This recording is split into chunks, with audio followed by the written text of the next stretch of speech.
Icónico al final, que te veo así con pero bueno, bien, ¿no? La responsabilidad de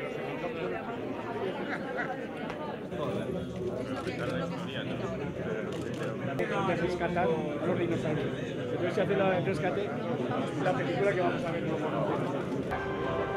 ¿Puedes pisar esto para que...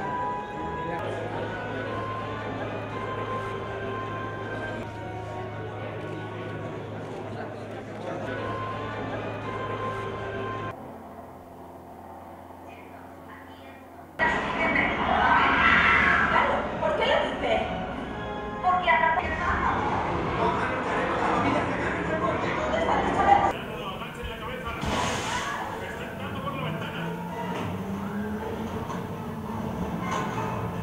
prácticamente en estos 10 años, esas personas que han venido a Dinópolis y que posiblemente si no hubiera existido Dinópolis, a lo mejor no hubieran venido expresamente, pues han dejado del orden de unos 17,5 millones de, yo diría, de recorrido económico en el territorio, ¿no? Estamos hablando en 10 años de 175 millones de euros que de sobra ha amortizado ya 5 o 6 veces la inversión que se hizo en Dinópolis.